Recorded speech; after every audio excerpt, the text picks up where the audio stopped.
Well, hello everybody out there in YouTube land.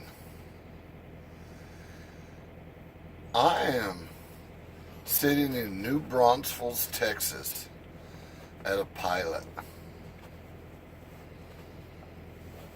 And I was scanning through Facebook, some of my friends and stuff back home. And anyway, one of my friends, she's a little gal, she's in her early 20s, just a little doll.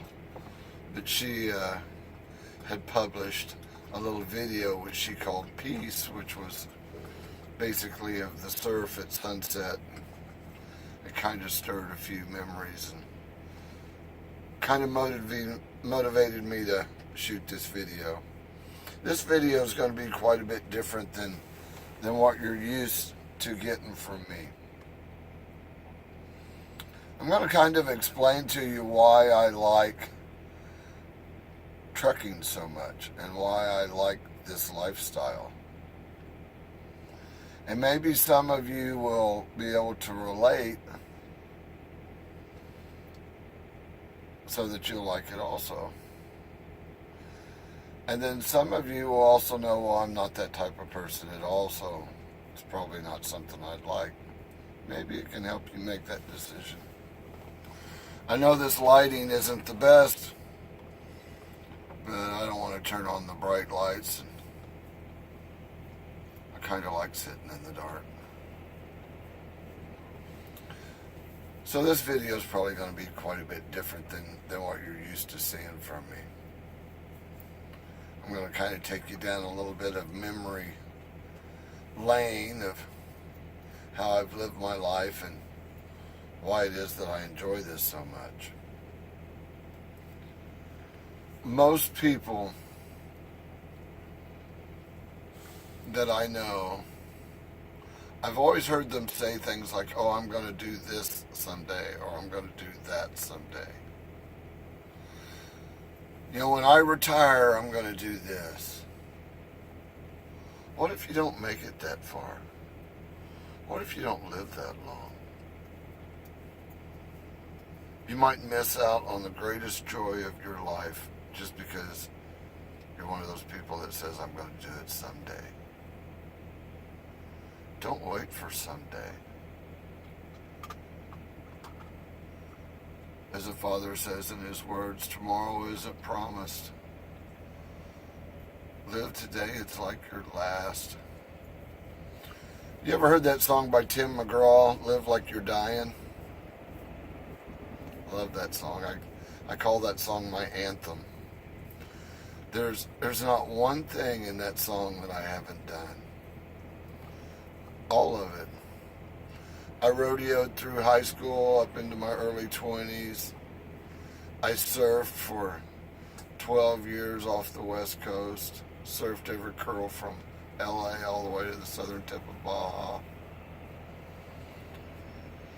Climbed the mountains. Traveled the world, even skydived professionally for 13 years. I have definitely lived my life to the fullest. And one of the things about that is I found that the things that I found most rewarding, that I was closest to God, that I was at the total essence of peace, I was all alone. I'm going to share a couple of those moments with you. When I was a young Marine, I was stationed in Japan, and I had the opportunity to climb Mount Fuji. It's not the tallest mountain in the world.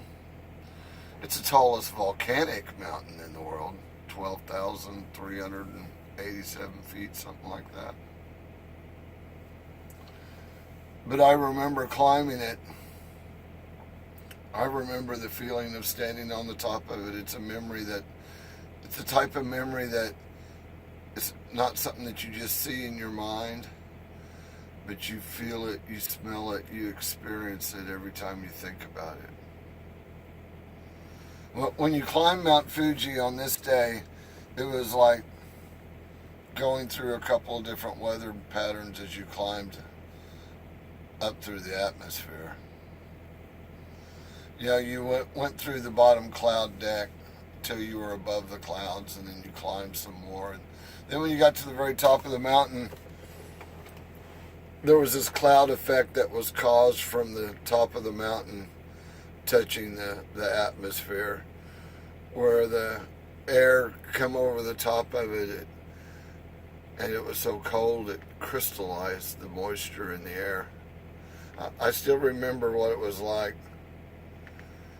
standing on top of that mountain and overlooking the entire island of Japan. You could see it all in the ocean all the way around it. But I remember what the ice crystals felt like against my face. I remember what it smelled like. I even remember what it felt like, the air felt like when it filled my lungs. You know, it's one of those things that you can talk about it, but there's no way that anybody will ever grasp of what that's like unless they've stood on top of the mountain all by themselves.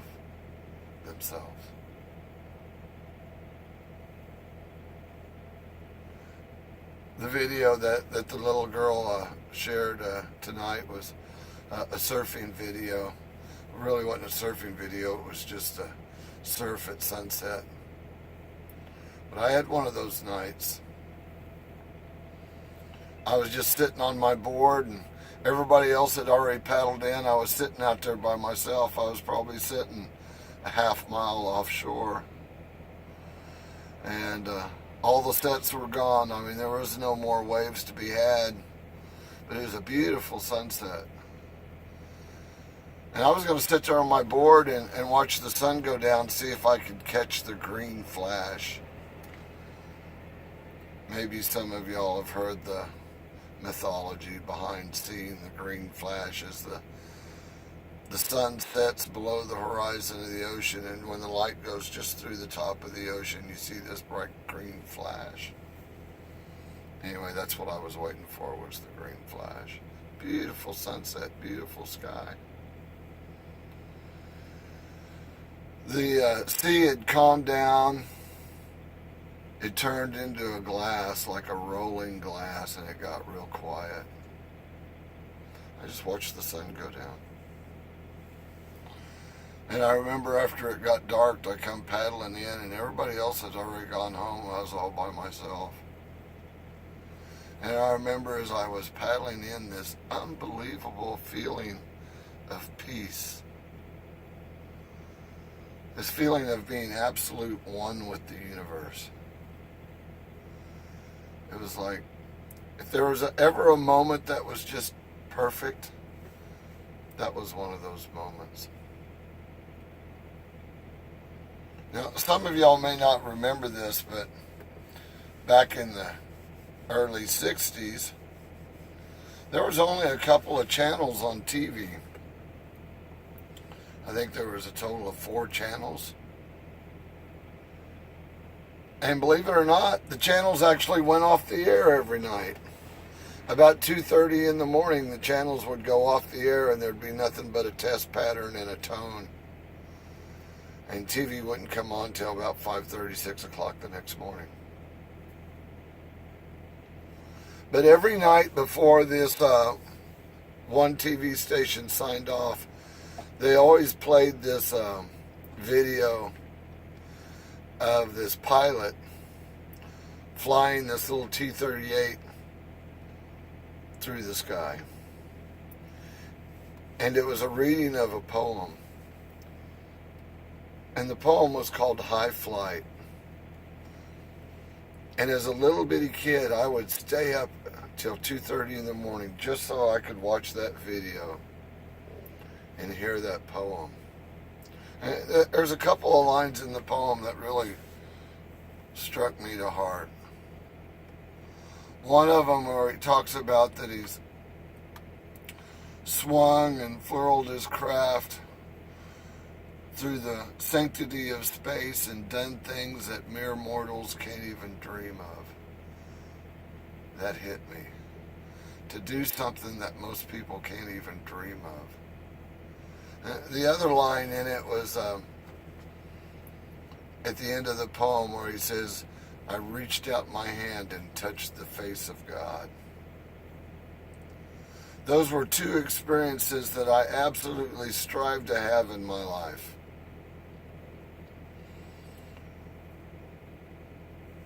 And when I was going through my skydiving phase, I showed up at Quincy, Illinois at the World Free Fall Convention, also known as the Freak Brothers Ball. I think it was the second or third year I ever went. I think it was 94, somewhere back in there. But anyway, I got there kind of late on a Saturday afternoon. All my friends and stuff were already booked on other loads, on other group dives with other people. And, but I wanted to get in the air before the sun went down, so I was just going to go do a solo jump just to get in the air, take an air bath. That's what we call taking an air bath. And I went up to Manifest and I asked them what they had for a sunset load. And they said, we got one high altitude sunset load that's not booked. Full yet. We've got a couple seats on it. And I said, I'll take a seat on it. It was a high altitude jump going to 24,000 feet AGL. And it was a free dive. And what I mean by that is you're not going to wear any oxygen or anything with you. You're going to free fly it. And the way you do that is you sit on the ground and you breathe pure oxygen through a mask for about 45 minutes before you get on the plane.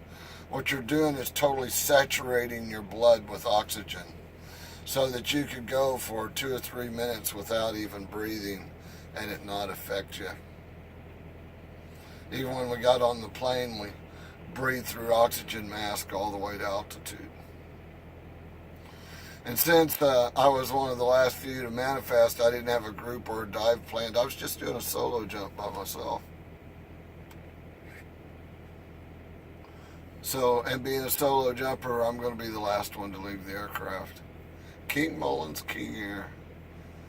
24,000 feet in like 20 minutes. It's unbelievable. Scream and climb to the top.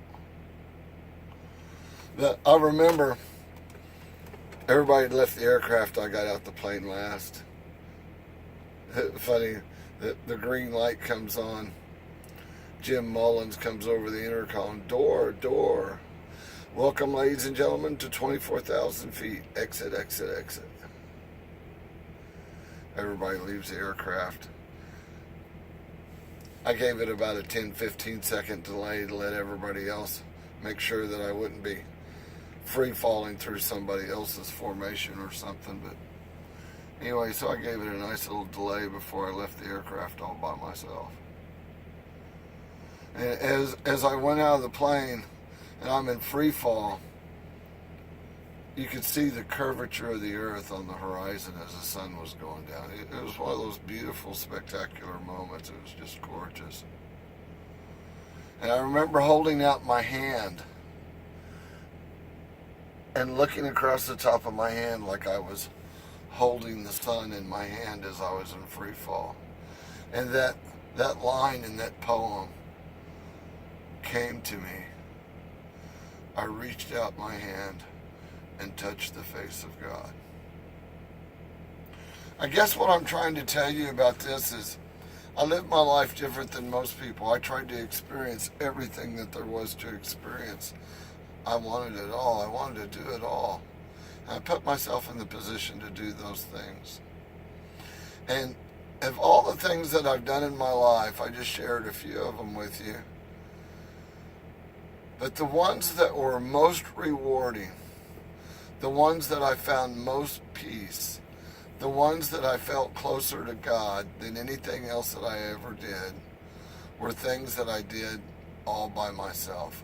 I was all alone. It was just me, God, and the universe. I was exposed to truck driving as a younger man. You probably heard me talk about it. I drove as an owner-op back in the 80s and 90s for a couple of years. I was also the CEO of a corporation when I did that. And I always said that if I ever get to the time where I get to be an old man and I actually retire and all my children are grown. And if I ever find my place that, I'm just sitting at the house all by myself wondering what to do, I'll go back into trucking. Because I'm going to tell you, I absolutely love this lifestyle. There's something special about it. A lot of people can't do it. A lot of people, it just drives them nuts. But I am never more at peace than I am when I'm all by myself and I'm alone. So this is really just right up my alley. I love the whole thing of traveling all around the country. It's like, what are you going to see around the next corner? What experience is just over the horizon? It's something new every day in a different place. I love this job, and I love this lifestyle. So if you can see the beauty in it, the romance of it, and you're truly content and happy in your own thoughts, you'll absolutely love this job. If you're one of those people that just can't stand to be alone, or that you have to have a lot of social interaction to be happy, you're probably not going to like this job. But as for me, I love it. And if you're like me, you'll probably love it too. Anyway, I told you this video was going to be a little bit different than the stuff that I generally do. Just like, and that's what I do a lot of times when I'm traveling down the road. A lot of times I don't listen to music, I don't listen to the radio, I don't listen to anything. I just get lost in my own thoughts. I'm either having a conversation with myself, having a conversation with God, or experiencing a memory. Because if they're really memories, every time you think of them, it's not just a thought. You get to experience them all over again. And that's the neat thing about trucking, is every day's a new experience. Anyway, this video has gone way too long. Hope you enjoyed it. Hope it gives you a little insight of the mindset and the personality that I think that this job actually requires. Anyway, enjoy. Enjoy life. You only get to do it once. Anyway, y'all have a blessed day. God bless each and every one of you. Be nice to each other. Bye-bye.